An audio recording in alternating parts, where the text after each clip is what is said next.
পৰ্যটকক আদৰিবলৈ সাজু হৈ উঠিছে মানাহ ৰাষ্ট্ৰীয় উদ্যান। বিশ্ব ঐতিহ্য ক্ষেত্ৰ মানাহত এতিয়া চলিছে ব্যাপক প্ৰস্তুতি।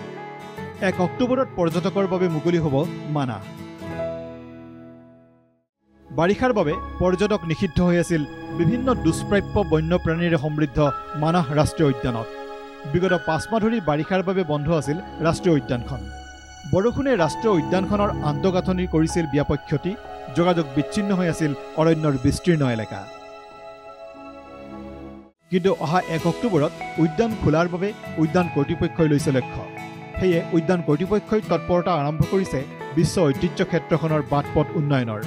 বিগত 5 মাহ ধৰি পৰ্যটকৰ বাবে নিষিদ্ধ হৈ থকাৰ ফলত মানাহৰ নৈসৰ্গিক সৌন্দৰ্য জীপাল হৈ উঠিছে। যান-বাহনৰ প্ৰৱেশ বন্ধ হৈ থকাৰ ফলত মানাহৰ বন্যপ্ৰাণীয়ে মুক্ত বিচৰণৰ এটা পৰিৱেশ সৃষ্টি হৈছিল। ফলত মানাহৰ অভ্যন্তৰত বন্যপ্ৰাণীৰ বাবে সৃষ্টি হয় এক অনুকূল পৰিৱেশ।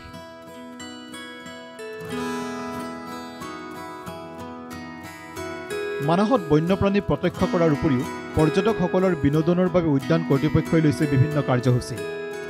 মানাহত পৰ্যটকৰ বাবে পুনৰ আয়োজন জীপ ছাফাৰী, হাতী ছাফাৰী। উদ্যানৰ কাষেৰে বৈ যোৱা বেকী নৈত অনুষ্ঠিত হ'ব ৰাফটিং।